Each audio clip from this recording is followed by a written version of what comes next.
Donc, on va commencer par le programme principal, comme on l'a fait dans plusieurs cas de figure cette session-ci. Le programme principal va me faire office de test, donc on va le rouler ligne par ligne. Souvent, on va voir avancer feature par feature. Et notre premier objectif, c'est d'être capable d'aller chercher les 1200 immeubles. Bien, il y en a 1179, là, mais j'arrondis. Donc, on a besoin d'un tableau et comme c'est une fonction qui va s'occuper de lire les données dans Excel et que ma fonction va me transmettre mon tableau de retour, ici, je n'ai pas le choix d'utiliser un tableau dynamique pour représenter ma liste d'immeubles. Ce tableau dynamique va être créé ou va recevoir ces données en provenance de la fonction chargée et c'est cette fonction-là qui va s'occuper de lire les données dans notre feuille Excel. Donc, on sait que chargé est une fonction parce qu'on l'a placé à droite d'une assignation. Puis, sa valeur de retour, bien, ça va être un tableau complexe qui va être associé à notre liste d'immeubles. On peut aller tout de suite dans notre module Excel, donc dans le module BD. BD, c'est un acronyme pour base de données. J'ai une base de données d'immeubles ici. Puisqu'on va gérer des tableaux, on va tout de suite s'occuper de mettre nos deux options. Option explicite pour nous obliger à déclarer nos variables. Option base 1 pour se faciliter la vie. Et on désire créer la fonction de chargement qui va nous retourner un tableau d'immeuble. On se rappelle que pour retourner un tableau complexe, je commence par identifier le type de chaque case et avec des parenthèses après, on va mentionner qu'on retourne un tableau. Notre tableau va être dynamique et à la fin de la fonction, on va s'assurer de le retourner au programme principal. Donc, en ce moment, si je mets un point d'arrêt à la fin de mon sous-programme, je vous ai dit à multiples reprises cette session-ci que votre application devrait tout le temps être en état de fonctionner, en état de rouler. Bien, si j'appuie sur Play en ce moment, ce n'était pas voulu. Il manque des parenthèses à charger tes immeubles. Oui, merci. Absolument. Donc, ici, j'ai oublié les parenthèses pour identifier mon type de retour. Et donc, on veut avoir une fonction qui roule à tout moment. Ce n'était pas voulu. Donc, si on roule le programme, mais maintenant qu'on s'assure de retourner plusieurs immeubles au niveau de notre fonction, bien, on est capable de rouler et pour l'instant, on remarque que notre tableau, bien, on est en train de retourner un tableau vide, ce qui n'est pas super pratique. Il va falloir qu'on trouve une manière de définir que dans ma table Excel en ce moment, la taille de mon tableau va être de 1179 immeubles exactement. Je vous l'ai montré tout à l'heure en introduction. Et une fois qu'on va avoir trouvé comment calculer cette taille-là, on va pouvoir agrandir notre tableau avec un redim, placer notre taille entre parenthèses. Et donc, suite à ces deux instructions-là, on va être en mesure d'avoir un tableau de la bonne grandeur. Bon, en ce moment, il est vide parce qu'on n'est pas encore rendu à le remplir, mais on va pouvoir remplir le tableau case par case. Fait que notre premier défi, c'est d'être en mesure de calculer automatiquement cette donnée-là. Parce qu'en ce moment, c'est moi qui est allé calculer manuellement combien d'immeubles il y a. Je vous l'ai montré ici en bas à droite. C'est là que le nombre d'immeubles est représenté. Quand on les sélectionne toutes, on voit les 1179 immeubles qui apparaissent dans mon décompte. C'est un peu de la triche. C'est pas vrai que c'est comme ça qu'on va réussir à le calculer. Et si on ajoute ou on retire des immeubles, il faut que votre application soit capable de créer un tableau de la bonne taille.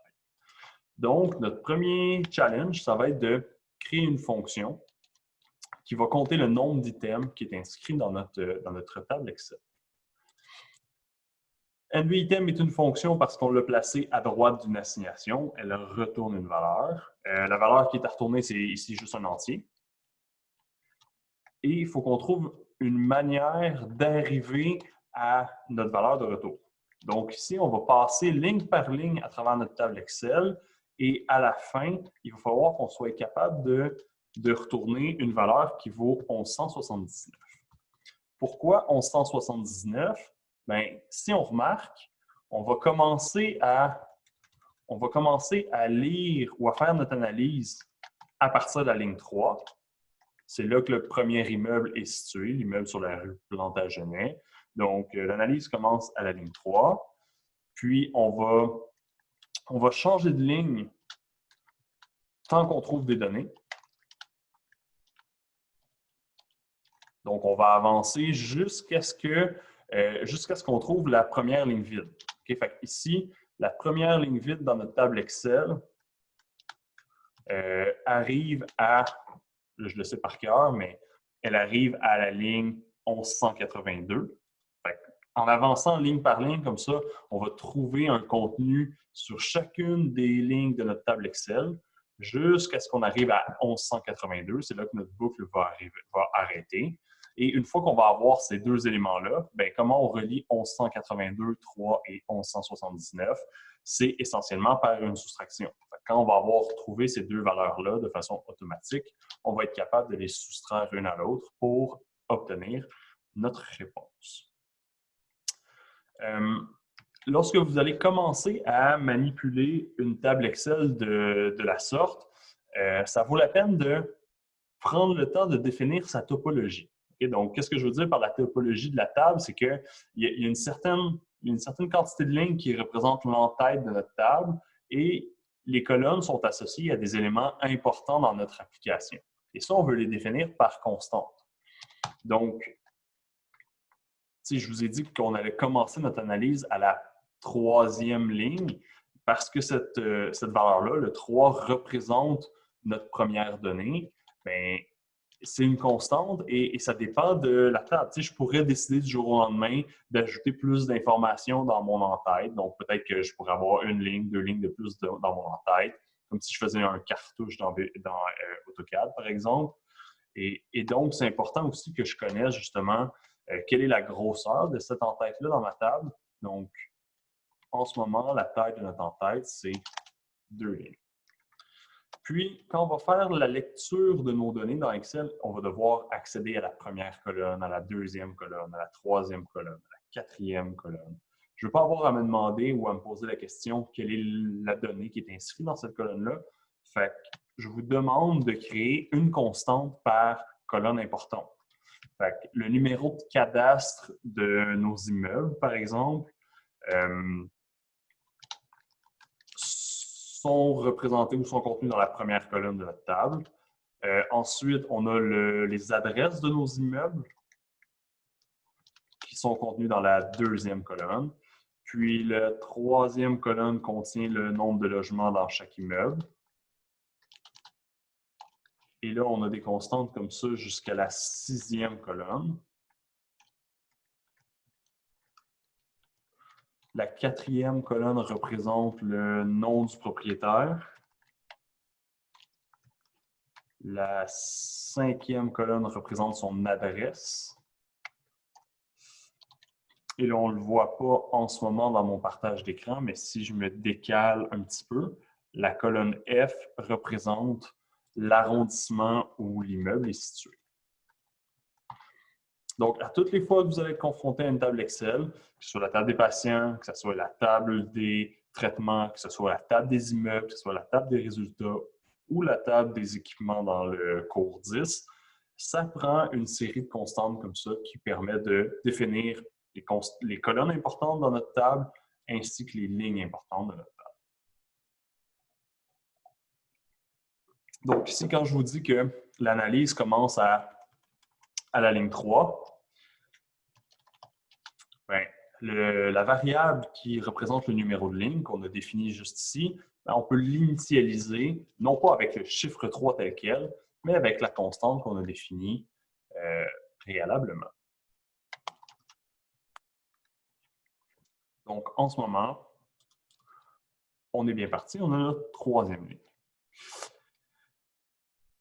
Pour récupérer la donnée qui est ici dans Excel, okay, donc dans le fond, je vais vouloir aller lire chacune des données qui sont dans ma colonne. J'ai choisi la colonne B juste parce que c'est plus facile de parler des adresses que de parler des numéros de cadastre, mais on aurait pu choisir n'importe laquelle des colonnes pour faire notre analyse. La colonne B est juste plus visuelle que les autres. C'est pour ça que j'ai choisi cette colonne-là. Peu importe la colonne que j'aurais choisie, à toutes les fois que vous faites une lecture dans Excel, ce que vous allez lire, c'est une chaîne de caractères. Et là, pour faire une lecture dans Excel, on doit utiliser la syntaxe suivante. Notre lecture va être associée à une variable parce qu'évidemment, on veut récupérer une donnée dans une cellule. Mais tu sais, mettons, la cellule B3, elle existe autant dans ma feuille immeuble que dans ma feuille résultat. Et peut-être qu'il pourrait y avoir 3, 4, 5 cellules B3 à l'intérieur de votre application, parce que votre classeur peut contenir plusieurs feuilles. Alors, ça va être important de spécifier dans quelle feuille vous voulez aller chercher quelle cellule. Puis même, une cellule, c'est un objet complexe aussi. Dans le TP2, on a changé les couleurs de fond, les bordures. En ce moment, on est en train de récupérer le texte à l'intérieur de notre cellule. Dans une cellule, on peut placer une formule. On peut vouloir changer la grosseur du texte, la taille de la police. Il y a vraiment toute une panoplie d'informations qu'on peut récupérer sur la cellule. Donc, puisque c'est un élément complexe, il va falloir qu'on choisisse ce qu'on veut aller chercher. Et nous, c'est sa valeur qu'on veut aller chercher. Donc là, grosso modo, en ce moment, je vous ai établi la syntaxe générale, sans trop parler de VBA. Je vais juste donner l'idée générale derrière l'accès à une donnée dans Excel.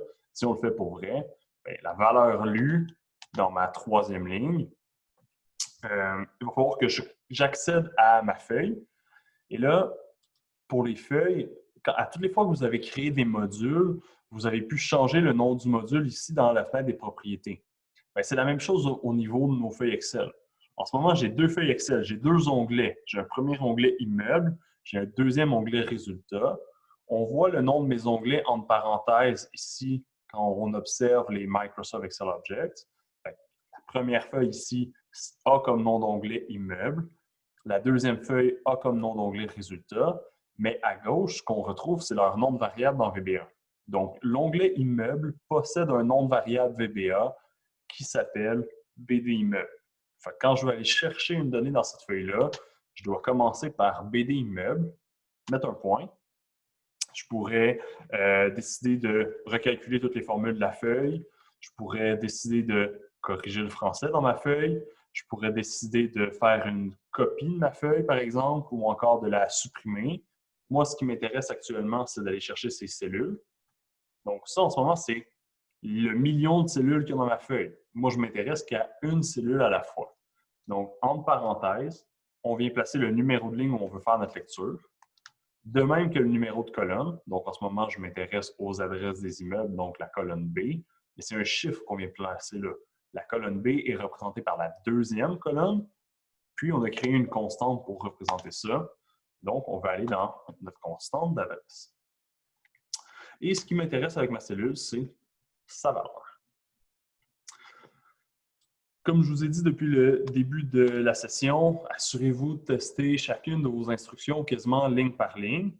Donc, en ce moment, on est en train de tester la fonction nbitem. On avait déjà validé ici que la ligne pouvait commencer à la ligne 3. Maintenant qu'on a stipulé qu'on voulait faire une lecture à la ligne 3, dans la deuxième colonne, bien, on remarque que ma valeur lue est capable de représenter l'immeuble qui est sur la rue Plantagenet. Si je veux changer de ligne, bien, il faut juste que ce numéro-là passe de 3 à 4. Comment on fait pour faire avancer une variable dans un décompte? On a juste besoin de lui ajouter 1.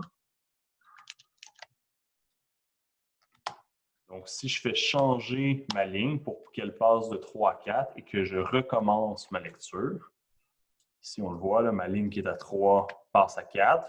Je recommence ma lecture. Qu'est-ce qui est sur la quatrième ligne dans la deuxième colonne? C'est l'adresse d'un immeuble sur la rue Wiseman. Ça a l'air d'avoir fonctionné. Si je recommence encore, bien, je vais passer de la quatrième ligne à la cinquième ligne. Et donc, je vais être capable d'aller chercher une donnée qui est dans la cinquième ligne, deuxième colonne, un immeuble sur la rue Daisy. Et là, ce que je suis en train de faire, c'est un petit peu tata. C'est pas vrai que je vais copier-coller comme ça ces deux lignes-là 1200 fois. Ça n'a aucun sens. Okay? Donc, un petit peu par l'absurde, je suis en train de vous montrer qu'il y a une répétition à l'intérieur de notre processus. Pour avoir été chercher les 4 premières adresses, on a commencé par initialiser notre valeur lue à la première valeur et ensuite de ça, on a effectué 3 fois la répétition du même bloc de code pour avancer jusqu'à la rue de Martigny. Et là, on continuerait comme ça jusqu'à ce qu'on se rende à une ligne vide. En fait, les instructions qui sont en train de se répéter ici vont être placées dans une boucle et je veux continuer à avancer tant et aussi longtemps qu'il y a du contenu qui est lu à l'intérieur de ma colonne. Donc, tant que je n'ai pas trouvé ma première ligne vide, pourquoi est-ce qu'on continue sur chacune de ces lignes-là? Pourquoi est-ce que je continue à avancer quand j'étais à 11,75, 11,76, 11,77? C'est parce que toutes ces données-là ont un contenu. J'arrête quand on est à une ligne vide. En fait, tant que je ne suis pas arrivé à la fin, j'ai une condition négative. Ici, c'est pour ça que j'utilise le symbole de comparaison est différent. Tant que ma valeur lue est différente d'une cellule vide, donc on pourrait utiliser VB dans le string ou encore les deux guillemets, c'est pareil. Donc, tant que je ne suis pas rendu à une cellule vide, on continue à changer de ligne, on continue à aller relire qu'est-ce qui est sur cette nouvelle ligne-là et vérifier si on doit continuer à avancer. Donc, grâce à ces deux instructions-là, simplement, en ce moment, on voit qu'on est sur la ligne 6 avec l'immeuble sur rue de Martigny. Bien, je peux avancer à Bossuet, Mont-Sabré, de Carignan, ainsi de suite. Et là, je peux avancer comme ça vraiment très, très, très longtemps. Je ne vais pas le rouler ligne par ligne comme ça jusqu'à ce qu'on arrive à 1200, ça va être trop long. Mais vous voyez qu'on est en train de faire défiler chacune des adresses. Si je roule la boucle au complet, à la fin, on a trouvé la ligne 1182, celle qu'on cherchait. Donc ici, 1182, c'est la première qui était vide. C'est aussi le chiffre qui me permettait de faire mon calcul, celui que j'avais prédit au début. Et donc, puisque ma ligne vaut maintenant 1182, je suis capable de faire ma soustraction, retirer la ligne sur laquelle ma première valeur est inscrite. Et cette soustraction-là me donne les 1179 immeubles qu'on avait calculés initialement. Fait qu'automatiquement, on a été capable maintenant de créer notre taille pour construire notre tableau afin qu'il ait la bonne grandeur.